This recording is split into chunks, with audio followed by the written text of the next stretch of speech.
इस शहर में मेरी पोस्टिंग का आज पहला दिन था। अपने पिछले काम की तरह यहाँ भी मैं और बेहतर काम करना चाहती थी और शायद उसका मौका मुझे भगवान ने इस शहर में आते ही दे दिया।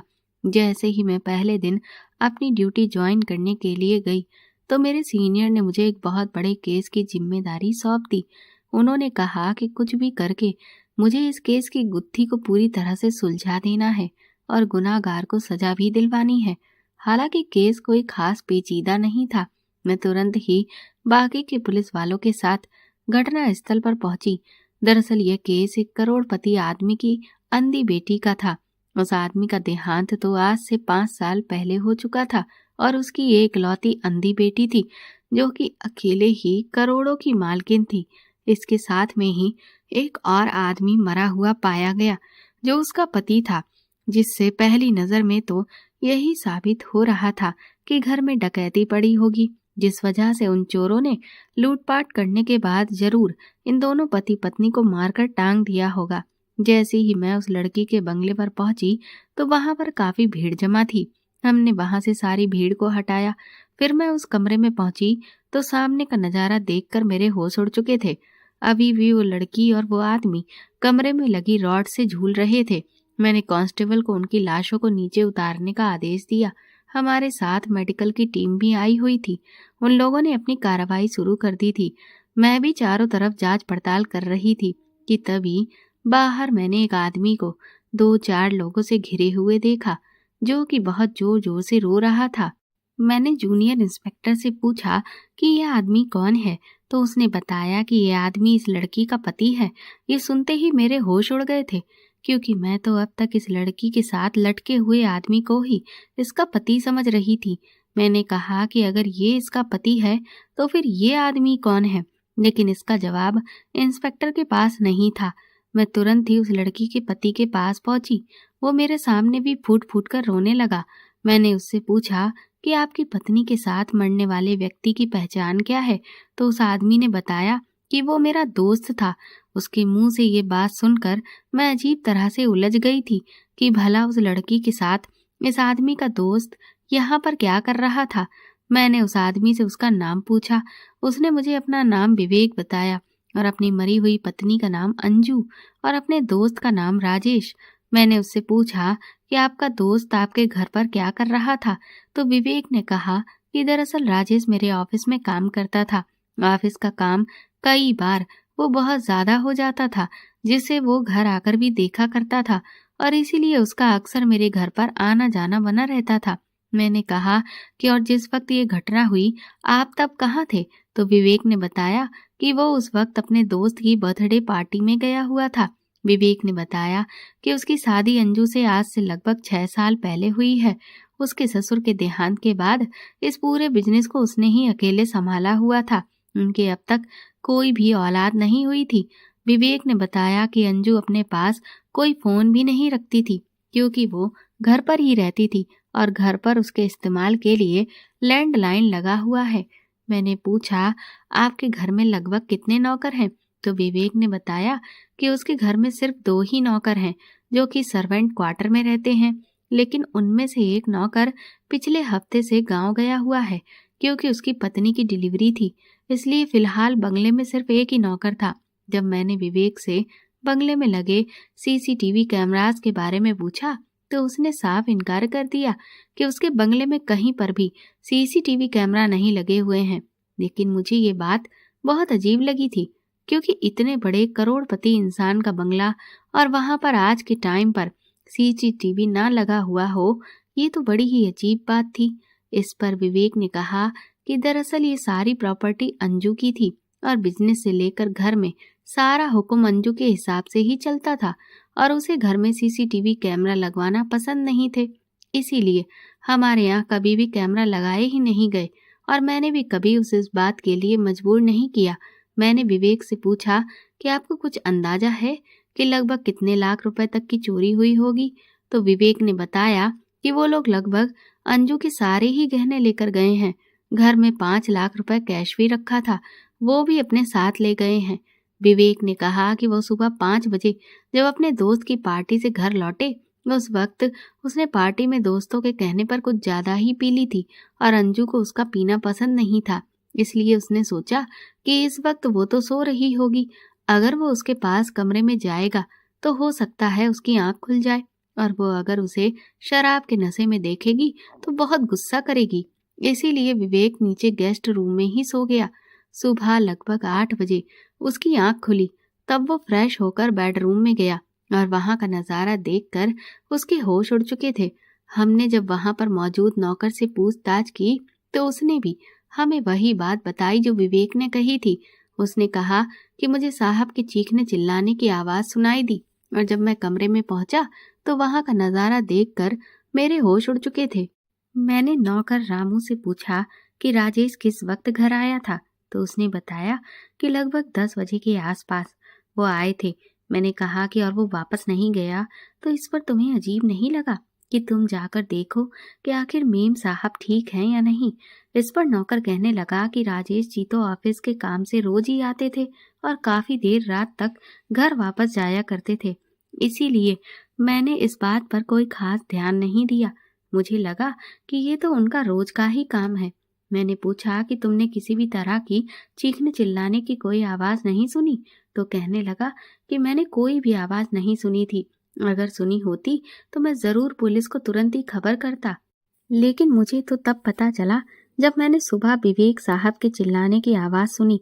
तब तक तो मुझे यही लग रहा था कि मेम साहब अपने रूम में सो रही हैं और विवेक साहब नीचे गेस्ट रूम में। उन लोगों के बयान दर्ज करने के बाद अंजू और राजेश की बॉडी को पोस्टमार्टम के लिए भेज दिया गया था। लेकिन ये बड़ी ही अजीब बात थी कि घर में इतना बड़ा कांड हो गया और नौकर को कानो कान खबर तक नहीं हुई। मुझे विवेक पर भी शक था, इसीलिए मैंने नौकर को अलग से ले जाकर उससे थोड़ा सख्ती से पूछा कि विवेक क्या सच में सुबह 5 बजे ही लौट कर आया था। तो नौकर ने कहा कि हाँ, साहब मेरे सामने ही 5 बजे पार्टी से लौट कर आए थे और उस वक्त वो नशे में डूबे हुए थे। मैं ही उन्हें खुद सहारा देकर गेस्ट रूम तक लेकर गया था, क्योंकि उनसे तो चला भी नहीं जा रहा था। नौकर की गवाही से ये बात तो साबित हो गई थी कि इस केस में विवेक का कोई हाथ नहीं है, तो शायद ये एक डकैती का ही केस था। जूनियर इंस्पेक्टर ने आकर बताया कि चोर खिड़की के रास्ते से अंदर घुसे थे, क्योंकि खिड़की खुली हुई थी। हो सकता है वो यहाँ से अंदर आए हों और अंजू को तो दिखाई देता ही नहीं था, तो इसलिए उसे कुछ भी पता नहीं चला और उन लोगों ने तुरंत ही अंजू पर हमला कर दिया कि उसे चीखने चिल्लाने का मौका भी नहीं मिला। और फिर उसी दौरान हो सकता है राजेश ने कुछ आवाज सुनी हो और जब वो इस तरफ आया हो तो उन लोगों ने राजेश पर भी हमला कर दिया। वो संख्या में 2 से 4 भी हो सकते हैं, इसीलिए अकेला राजेश उनसे मुकाबला नहीं कर पाया और वो मदद के लिए भी किसी को पुकार नहीं सका। अब तक जो भी बातें निकलकर सामने आई थी उन सबको दर्ज कर लिया गया था, क्योंकि अब पोस्टमार्टम रिपोर्ट और फॉरेंसिक एक्सपर्ट की रिपोर्ट का मुझे इंतजार था। सबको लग रहा था कि पोस्टमार्टम रिपोर्ट आने के बाद जो भी बातें अब तक निकल कर आई हैं उन पर बस सिर्फ मोहर लग जाएगी। बाकी इधर उन डकैतों की खोजबीन पुलिस तेजी से कर रही थी। एक बार वो जैसे ही हाथ आ जाते तो उन्हें उनके किए की सजा जरूर दिलाई जाएगी। लेकिन लगभग 5 दिन के बाद जब पोस्टमार्टम रिपोर्ट हमारे हाथ आई तो हम सबके होश उड़ चुके थे। किसी ने भी नहीं सोचा था कि पोस्टमार्टम रिपोर्ट इस पूरे केस का रुख ही पलट कर रख देगी। मैंने जब रिपोर्ट की बात अपने सीनियर इंस्पेक्टर को बताई तो वो भी दंग रह गए। दरअसल अंजू की मौत से पहले राजेश की मौत हुई थी। हैरान करने वाली बात ये नहीं थी कि राजेश की मौत पहले हुई थी, बल्कि हैरानी की बात ये थी कि राजेश को पहले नींद की गोली दी गई थी और जब वो गहरी नींद में सो गया तो उसे उसी हालत में जिंदा लटका दिया गया, जिसके बाद उसकी मौत हो गई। जिससे ये तो क्लियर हो गया था कि राजेश की जान ली गई थी, लेकिन अंजू के बारे में निकल कर आया कि उसने खुद को इस जीवन से आजाद किया था और उसकी मौत भी राजेश के बाद हुई थी। अब यहाँ पर यही बात निकल कर आई थी कि अंजू ने ही राजेश को मारा था और उसके बाद खुद के साथ ये सब किया। लेकिन अब सबसे बड़ा सवाल ये था कि आखिर अंजू ने ऐसा क्यों किया और वो अकेले इतने भारी भरकम आदमी को खुद से कैसे लटका सकती थी। ये तो उसके लिए नामुमकिन ही था, क्योंकि एक तो वो राजेश की तुलना में काफी दुबली पतली थी, दूसरा वो एक अंधी लड़की थी। एक अंधी लड़की किसी के साथ अकेले तो ऐसा नहीं कर सकती। इस केस ने पूरी तरह से हम लोगों के होश उड़ाकर रखे हुए थे। इधर विवेक की जो चोरी वाली थ्योरी थी, अब उस पर हमें शक होने लगा था। हमने विवेक को पूछताछ के लिए बुलाया और उसे पूरी सच्चाई बताई तो वो भी दंग रह गया था। वो कहने लगा कि ऐसा कैसे हो सकता है, भला मेरी पत्नी राजेश के साथ ऐसा क्यों करेगी और वो अपनी जान क्यों लेगी, ये तो हो ही नहीं सकता। हमने कहा कि आपके ऐसा कहने से इस बात को नजरअंदाज नहीं किया जा सकता, क्योंकि ये पोस्टमार्टम रिपोर्ट में साफ तौर पर आया है। इसका मतलब ये है कि आप झूठ बोल रहे हैं। आपकी जो चोरी वाली थ्योरी है वो पूरी तरह से झूठी है। विवेक ने कहा कि भला मैं झूठ क्यों बोलूंगा, मैं तो आपसे कह रहा हूं ना कि मैं सुबह 5 बजे नशे की हालत में घर लौटा था और मैंने जिस हाल में उन दोनों को देखा, तुरंत ही नौकर को बुलाया था। उसने भी अपनी आंखों से सब कुछ देखा और फिर हमने तुरंत ही पुलिस में खबर की। मैंने विवेक से कहा कि क्या आपकी पत्नी और राजेश के बीच में कोई और भी रिश्ता था। इस बात पर विवेक बुरी तरह से बौखला गया और चिल्लाने लगा। कहने लगा, मेरी पत्नी सीधी सादी थी, आप उसके चरित्र पर सवाल नहीं खड़े कर सकती। आप लोगों को अगर अपराधी नहीं मिल रहा है तो इसका मतलब ये नहीं है कि आप केस को सॉल्व करने के लिए सारा इल्जाम मेरी मरी हुई पत्नी पर ही डाल दें। वो बिल्कुल पवित्र थी और मेरा दोस्त राजेश भी मेरा सच्चा दोस्त था। विवेक उस वक्त बहुत गुस्से में था, इसीलिए हमने उसे घर भेज दिया। लेकिन अब ये मामला बहुत उलझ गया था। अब कई तरह के सवाल हमारे दिमाग में आ रहे थे। सबसे पहले ये कि हो सकता है अंजू और राजेश के बीच में कोई रिश्ता हो जिस वजह से अंजू किसी गिल्ट में जी रही हो, या फिर कोई ऐसी बात जिसमें राजेश का दोष निकला हो और इसीलिए अंजू ने खुद को और उसे दोनों को ही जीवन से आजाद कर दिया। लेकिन अब दूसरी बात ये थी कि तो फिर घर में जो इतने रुपए पैसों की चोरी हुई थी वो किसने की, क्योंकि विवेक तो सुबह के 5 बजे लौटा था। विवेक अपने जिस दोस्त की बर्थडे पार्टी में गया था, हम लोगों ने वहां भी जाकर पूछताछ की थी और उस पार्टी में मौजूद जितने भी लोग थे उनसे जब हमने सवाल जवाब किए तो सबने यही कहा कि विवेक रात को 8 से लेकर सुबह के लगभग 4:30 बजे तक उस पार्टी में ही रहा था। वो एक पल के लिए भी कहीं भी नहीं गया था। विवेक के दोस्त के घर में सीसीटीवी कैमरा लगे थे, जिनको जब हमने अच्छे से खंगाला तो उसमें 8 बजे के आसपास विवेक अंदर जाता हुआ दिखा और सीधा सुबह 4:30 के आसपास ही अपने दोस्त के घर से बाहर आता हुआ दिख रहा था, जिससे ये तो साबित हो चुका था कि विवेक ने ये जुर्म नहीं किया है। तो फिर ये सब आखिर किसने किया? क्या ऐसा भी हो सकता है कि विवेक ने इस चोरी को अंजाम किसी और से दिलवाया हो? लेकिन भला जिस आदमी के पास पूरी करोड़ों की जायदाद अपनी मुट्ठी में हो, वो कुछ लाख रुपए और कुछ मामूली जेवरों की चोरी क्यों करवाएगा? ये तो मुमकिन ही नहीं था। इसलिए अब हमारा सीधा शक नौकर पर जाता है, क्योंकि हो सकता है उसने अंजू और राजेश को इस हालत में देख लिया हो और फिर उसने इस मौके का फायदा उठाया। उसने किसी को कोई जानकारी नहीं दी, बल्कि उसने घर में इस तरह से सारी चीजों को दिखाया कि जैसे चोरी हुई है और रुपए और गहनों पर हाथ साफ कर दिया। लेकिन अब ये सारी बातें फॉरेंसिक रिपोर्ट आने के बाद ही क्लियर हो सकती थी।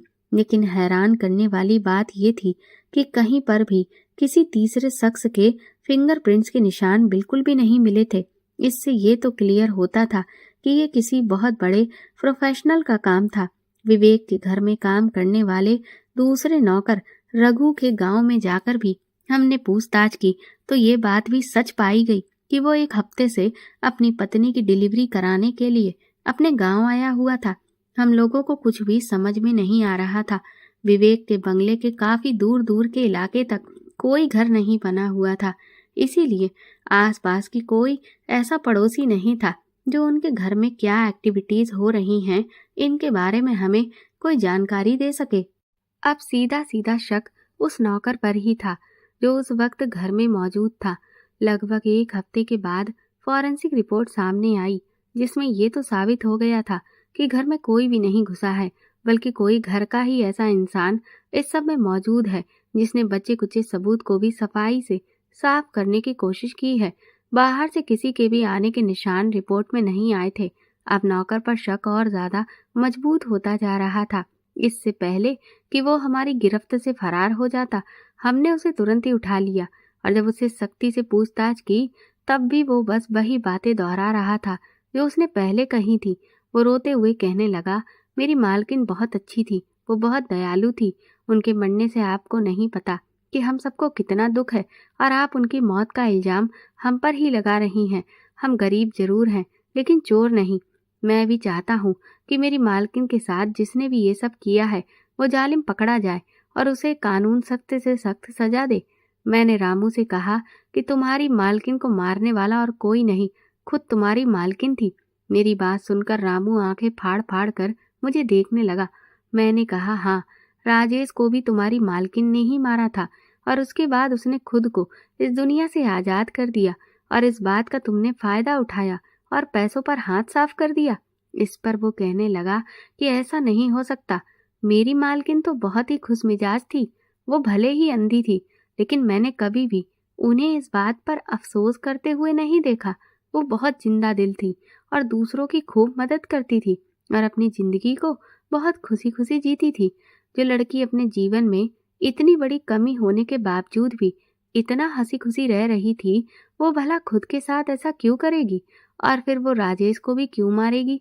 मैंने कहा कि इन सब सवालों के जवाब तो हमें भी चाहिए, लेकिन फिलहाल तुम सच बोलो, वरना हमें 3rd डिग्री इस्तेमाल करना पड़ेगा। वो कहने लगा कि आप बाकी लोगों से पूछताछ क्यों नहीं करती? मैंने कहा कि मैं बाकी सबसे पूछताछ कर चुकी हूँ, लेकिन शक की सुई सीधा सिर्फ तुम पर ही घूमती है। इसके बाद रामू ने दबे जुबान से मुझे जो बात कही उसे सुनकर मैं दंग रह गई। उसने कहा कि अब तक मुझे यही लग रहा था कि मेरी मालकिन के साथ ये सब किसी ने किया है और आप लोग तो उसे पकड़ ही लेंगे, लेकिन अब तो मुझे भी इस सवाल का जवाब जानना है कि मालकिन ने ऐसा क्यों किया। इसीलिए मैं आपको एक और आदमी का नाम बताता हूँ, आप उससे पूछताछ करिए। फिर उसने मुझे अंजू के बंगले के गार्ड के बारे में बताया जिसका नाम रविंदर था। मैंने उससे कहा कि इस बारे में मुझे पहले तुमने या विवेक ने क्यों नहीं बताया। उसने तो यही कहा था कि घर में सिर्फ एक नौकर ही मौजूद था। इस पर रामू ने कहा कि मुझे रविंदर का नाम बताने के लिए साहब ने ही सख्ती से मना किया था, क्योंकि रविंदर काफी टाइम डिप्रेशन में रहा था और इस वक्त भी उसका डिप्रेशन का ही इलाज चल रहा था। साहब ने मुझसे कहा कि अगर उसका नाम हमने लिया तो पुलिस खामखा उसे इस सब में घसीटेगी और उसे परेशान करेगी। वो बेचारा गरीब आदमी पहले से ही बहुत परेशान रहता है, कहीं ऐसा ना हो कि उसकी मानसिक हालत और ज्यादा खराब हो जाए। मुझे साहब की बात ठीक लगी थी और इसीलिए मैंने रविंदर का नाम नहीं बताया, क्योंकि मुझे भी यही लगा कि भला रविंदर का इस केस से कोई लेना देना तो होगा ही नहीं। लेकिन रविंदर घर का गार्ड था।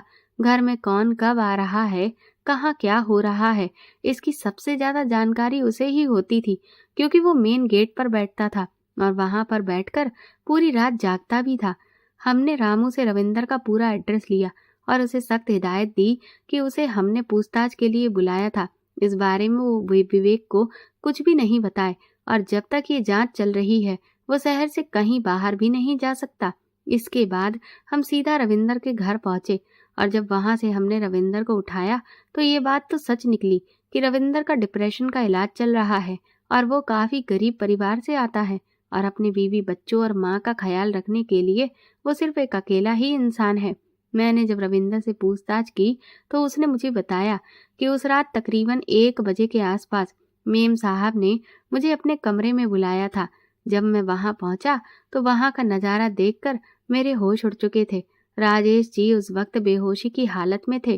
फिर अंजू मेम साहब ने मुझसे कहा कि मैं उनकी मदद करूं राजेश को रस्सी से टांगने में। ये सुनकर मेरे हाथ पैर कांपने लगे थे, लेकिन अंजू मेम साहब ने मुझे ढेर सारे पैसे दिए और कहा कि इस सब में तुम पर कोई भी इल्जाम नहीं आएगा, क्योंकि मैं ये इल्जाम खुद अपने सर पर ले लूंगी। उस वक्त मुझे पैसों की बहुत जरूरत थी और बस उस लालच ने मुझसे ये सब करवा दिया। मैंने उनकी मदद कर दी और फिर मैं चुपचाप वापस अपनी जगह पर आ गया। लेकिन मुझे नहीं पता था कि अंजू मेम साहब आगे अपने साथ भी क्या करने वाली हैं। मैंने उससे पूछा कि क्या तुम्हें पता है कि अंजू ने राजेश के साथ ऐसा क्यों किया था? तो रविंदर ने रोते हुए कहा कि दरअसल अंजू मेम साहब विवेक साहब को धोखा दे रही थी। राजेश और अंजू मेम साहब के बीच में गलत रिश्ता था। मैंने पूछा कि तुम ये बात दावे के साथ कैसे कह सकते हो? क्या तुमने कभी उन दोनों को एक साथ तो वो कहने लगा कि मैंने तो ऐसा कभी कुछ भी नहीं देखा था। लेकिन उस दिन जब विवेक साहब जी चिल्लाए और मैं भी दौड़कर कमरे में पहुंचा, तो मैंने अंजू मेम साहब को देखा और फिर मैं बहुत बुरी तरह से घबरा गया और मैंने डर के मारे साहब को सब कुछ सच सच बता दिया कि ये सब करने में मैंने मेम साहब की मदद की थी। लेकिन मुझे नहीं पता था कि वो अपने साथ भी ऐसा कर लेंगी। इसके बाद साहब मुझ पर बहुत चिल्लाए। उन्होंने कहा कि तुमने पैसों के लालच में ये सब करके बहुत बड़ी गलती की। अगर अंजू ने तुमसे ऐसा कुछ करने को कहा भी था तो तुम्हें पहले मुझे बताना चाहिए था। फिर साहब ने हमें वहां से जाने को कह दिया। इसके बाद मैंने देखा कि साहब स्टोर रूम में गए थे। काफी देर के बाद जब वो वहां से बाहर आए तो उन्होंने मुझे अपने पास बुलाकर कहा कि अब पुलिस केस होगा और इसमें अब तुम ही फंसोगे। ये सुनकर मैं बहुत बुरी तरह से घबरा गया था। साहब ने कहा कि लेकिन मैं नहीं चाहता हूँ कि तुम बिना बात इस केस में फंसो, क्योंकि अगर तुम पुलिस के सामने आए तो वो तुमसे ये उगलवा ही लेगी कि अंजू ने ही तुमसे ये सब करवाया था, और फिर तो सीधा पुलिस इसका मतलब यही निकालेगी कि अंजू और राजेश के बीच में गलत रिश्ता था। मैं अपनी बीवी की बदनामी बर्दाश्त नहीं कर सकता, इसलिए बेहतर यही होगा कि तुम यहाँ से चले जाओ। मैं पुलिस को यही कहूंगा कि इस घटना के समय घर में सिर्फ एक नौकर ही मौजूद था। रामू को भी मैं अच्छे से समझा दूंगा कि वो तुम्हारा नाम ना ले। मैं भी इस झमेले में फंसना नहीं चाहता था, इसीलिए मैंने विवेक साहब की बात मानी और तुरंत ही वहां से निकल गया। मैंने रविंदर से कहा कि तुम्हारे विवेक साहब स्टोर रूम में क्यों गए थे। इस पर रविंदर ने कहा कि दरअसल विवेक साहब ने अंजू मैडम के कमरे में सीसीटीवी कैमरा लगाया हुआ था, लेकिन उनको ये लगता था कि इस बात के बारे में किसी को नहीं पता है। पर एक दिन मैंने जब उनके कमरे की सफाई हो रही थी और उसमें रामू की मदद की, तब मैंने वो हिडन कैमरा देख लिया था, लेकिन मैंने इस बारे में कभी किसी को नहीं बताया। मैंने सोचा कि ये उनके खुद के घर का मामला है। विवेक साहब ने उस सीसीटीवी को देखने के लिए बड़ा सा टीवी स्टोर रूम में छुपाकर लगाया हुआ था। उस स्टोर रूम में बहुत कबाड़ भरा था और वहां कोई भी नहीं जाता, और अंजू मैडम तो अंधी थी, तो उन्हें तो वैसे भी ये सब कुछ पता चलना ही नहीं था। रविंद्र की इस बात ने इस केस को एक नया मोड़ दे दिया था। इसका मतलब विवेक हमसे झूठ बोल रहा था, और उसने आखिर अपनी बीवी के बेडरूम में हिडन कैमरा क्यों लगाया हुआ था। हमने तुरंत ही जाकर विवेक को पकड़ा और उसे बता दिया कि रविंदर ने हमें सब कुछ बता दिया है। अब वो हमें सारी सच्चाई खुलकर बताए। हमारी पूरी बात सुनने के बाद विवेक फूट फूट कर रोने लगा। कहने लगा, मैडम, मैंने ये सब कुछ सिर्फ इसलिए छुपाया क्योंकि मैं अपनी बीवी की बदनामी नहीं चाहता था। मैं नहीं चाहता था कि दुनिया वाले मेरी बीवी को धोखेबाज कहें। मैंने उसके कमरे में इसलिए हिडन कैमरा लगाया था क्योंकि मुझे उस पर शक हो गया था कि उसके और राजेश के बीच में गलत रिश्ते हैं।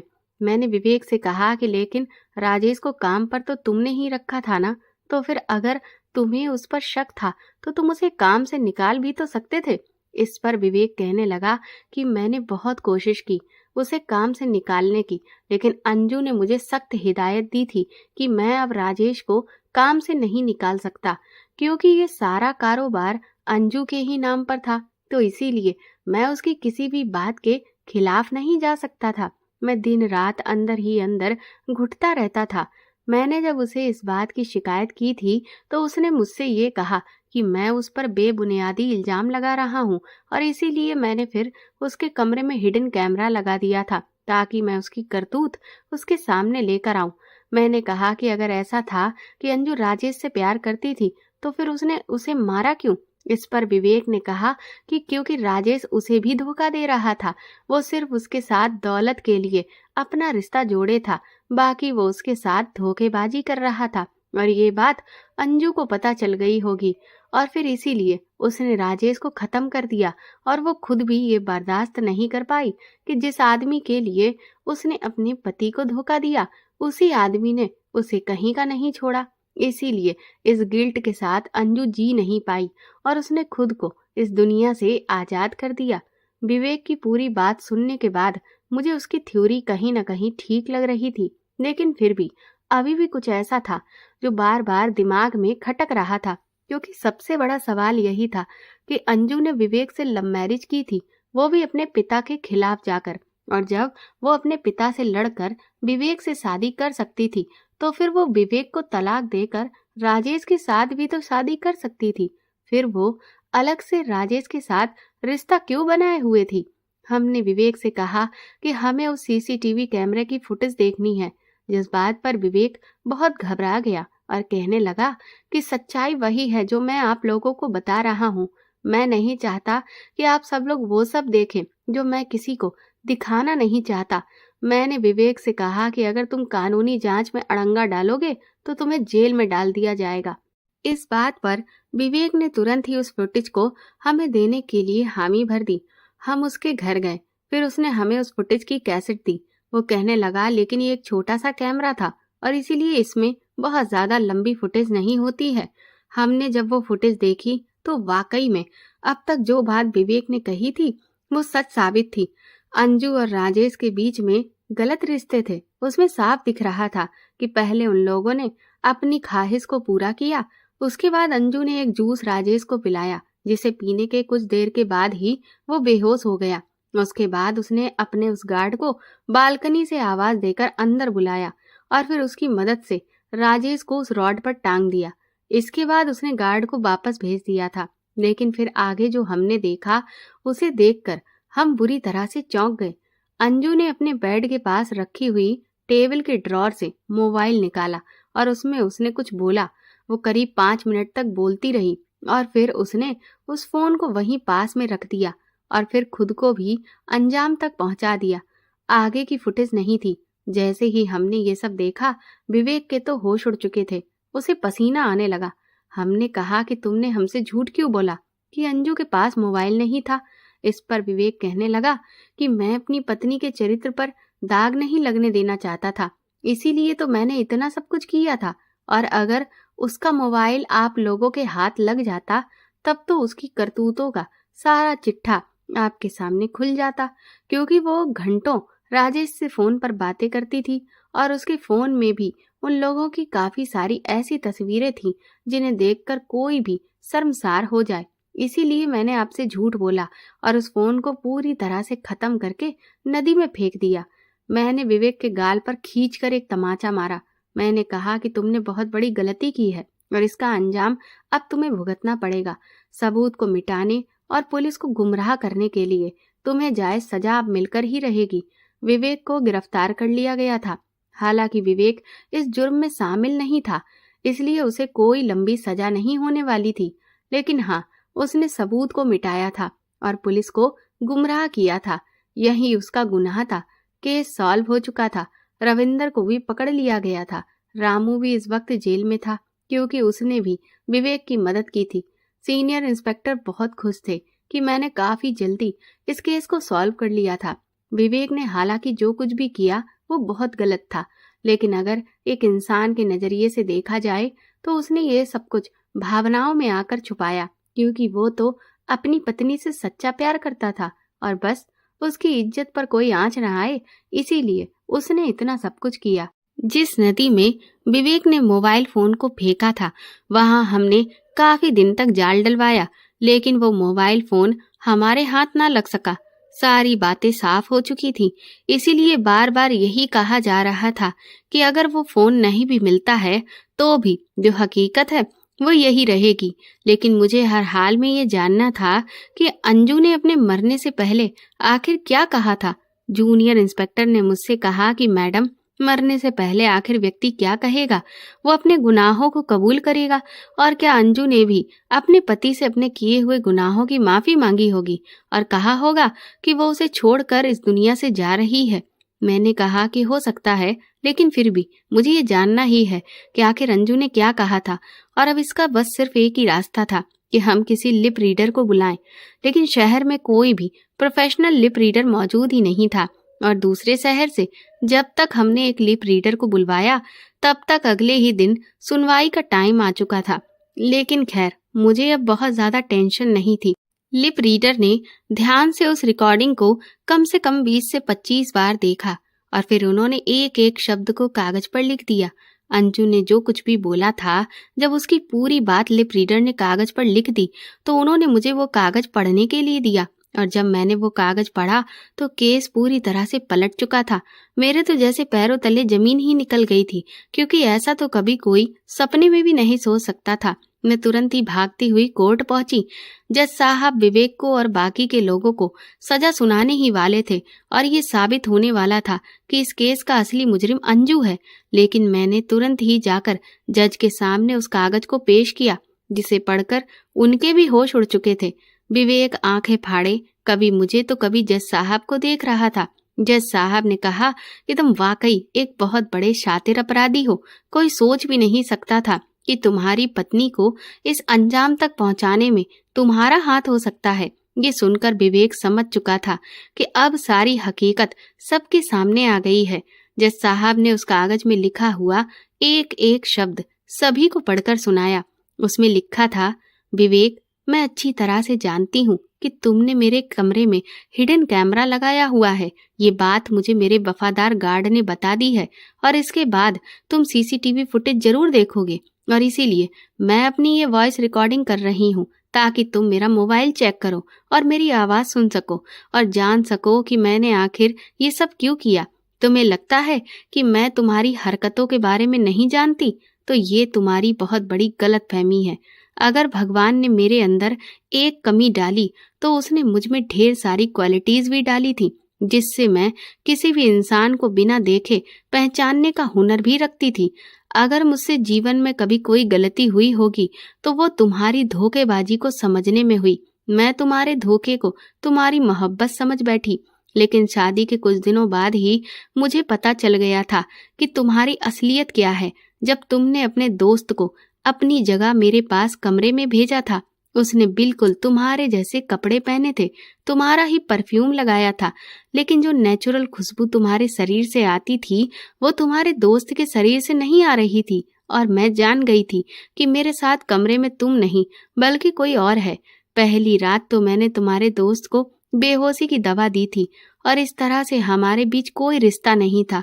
और फिर तो मैं हर रात ऐसा ही करने लगी थी, सिर्फ ये सोचकर कि एक न एक दिन तो तुम्हें मेरी मोहब्बत की कदर जरूर होगी। मैंने अपनी सारी प्रॉपर्टी और अपना बिजनेस सब कुछ अपनी मर्जी से तुम्हारे हवाले किया था। अब मैं तुम्हारे सुधरने का इंतजार कर रही थी, लेकिन हर गुजरते दिन के साथ तुम्हारी तरफ से मेरी उम्मीद खत्म होने लगी थी। तुम्हारा दोस्त जब भी तुम्हारी जगह कमरे में आता तो उसकी चुभती हुई नजर मुझे खुद पर बहुत बुरी महसूस होती थी। कई बार नींद की बेहोशी में जाने से पहले उसने मेरे साथ गलत हरकत करने की कोशिश की, लेकिन मैं बहाने से खुद को उससे दूर रखती थी। लेकिन मेरा दिल तुम्हारी तरफ से पूरी तरह से टूट गया था। तुमने मेरे साथ बहुत गलत किया। तुम्हें मेरी मोहब्बत का कभी एहसास ही नहीं हुआ कि मैं तुमसे कितना प्यार करती हूँ। मुझे लगता था कि तुम मुझे छोड़कर अपने दोस्तों के साथ पार्टी करते हो, लेकिन फिर मुझे मेरे कॉलेज के कुछ फ्रेंड्स ने इस बारे में बताया कि तुम तो कोठे पर जाते हो और वहां कोठे वालियों के चक्कर में पड़े हो। इसके बाद मुझे मेरे वकील ने बताया कि तुम धीरे धीरे मेरी प्रॉपर्टी और मेरे पापा का सारा बिजनेस और दौलत भी अपने नाम पर कराना चाहते हो। अब तुम्हारी सारी सच्चाई मेरे सामने खुलकर आ गई थी, इसीलिए अब तुम्हें माफ कर पाना मेरे लिए नामुमकिन था। तुमने हर तरह से मेरे भरोसे को तोड़ दिया था, इसीलिए मैंने तुम्हें सजा देने का फैसला किया है, क्योंकि मैं तुम जैसे मतलबी और घटिया इंसान के साथ जिंदगी नहीं गुजार सकती। लेकिन मैं तुमसे सच्चा प्यार करती थी, पर तुम्हारे बिना जीने के बारे में मैं सोच भी नहीं सकती। इसीलिए मेरे लिए बेहतर यही है कि मैं मर जाऊं। मैंने आज की रात जानबूझकर तुम्हारे दोस्त के साथ रिश्ता बनाया, क्योंकि मैं जानती थी कि तुम ये फुटेज जरूर देखोगे और फिर मुझे तुम्हारे दोस्त के साथ बदला भी तो लेना था, जो मेरे अंधेपन का फायदा उठाना चाहता था। इसीलिए मैंने उसे वही नींद की दवाई दी और गार्ड के साथ मिलकर उसे लटका दिया।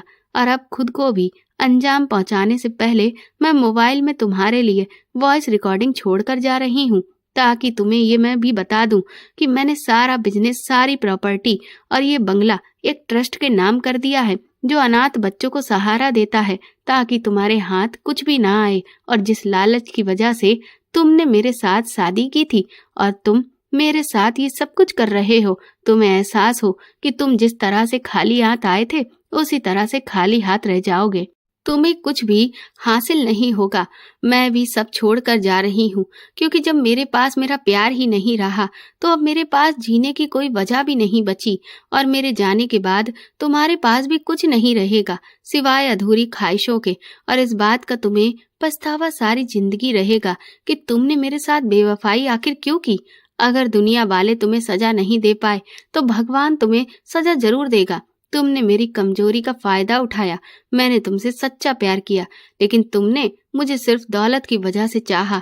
तुमने मेरी मोहब्बत कभी देखी ही नहीं।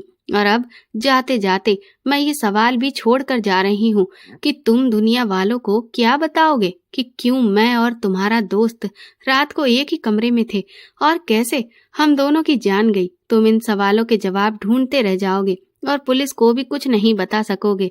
मरकर मुझे तो सुकून मिल जाएगा, लेकिन जीते जी तुम्हें कभी सुकून नहीं मिल सकेगा। अगर तुम ये फुटेज पुलिस को दिखाओगे तो फिर वो तुमसे वॉइस रिकॉर्डिंग भी मांगेगी, और फिर मैंने इस रिकॉर्डिंग में जो भी कहा है उससे तुम ही मुजरिम ठहराए जाओगे। मैं इस तरह से दुनिया से जा रही हूँ कि तुम्हें फरार होने का भी कोई रास्ता नहीं मिलेगा। तुम अब सारी जिंदगी मुझे भूल नहीं पाओगे और कभी किसी को धोखा नहीं दोगे, क्योंकि मैंने तुम्हें इस काबिल छोड़ा ही नहीं है। अब किसी गैर औरत पर नजर उठाते हुए तुम्हें शर्म आया करेगी और तुम्हें आज का वक्त याद आएगा। वाकई अंजू की कही हुई हर बात सच थी। अंजू का पूरा नोट सुनने के बाद विवेक फूट फूट कर रोने लगा। कहने लगा, मैंने अपनी अच्छी खासी जिंदगी को खुद ही अपने हाथों से बर्बाद कर लिया। आज मैं सबको सब कुछ सच सच बताता हूँ। मैं एक बहुत ही गरीब परिवार से आता हूँ। मेरे पिता के देहांत के बाद मेरी 3 बहनों की शादी की जिम्मेदारी मेरे ऊपर आ गई थी और मुझे ही घर का खर्चा भी चलाना था। मैं शहर नौकरी ढूंढने के लिए आया और मुझे अंजू के पिता की कंपनी में नौकरी मिल गई थी।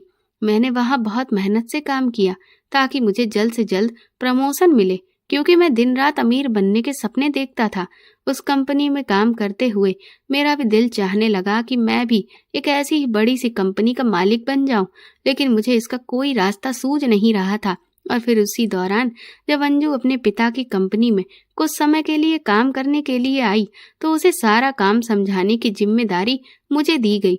उस वक्त मेरे दिमाग में ये आइडिया आया कि अगर मैं अंजू को अपने प्यार के जाल में फंसा लूं तो अपने आप ही बैठे बिठाए ये सारी धन दौलत मेरी हो जाएगी, क्योंकि अंजू एक तो अंधी थी और दूसरा अपने पिता की इकलौती बेटी थी। उसके आगे पीछे और कोई भी नहीं था।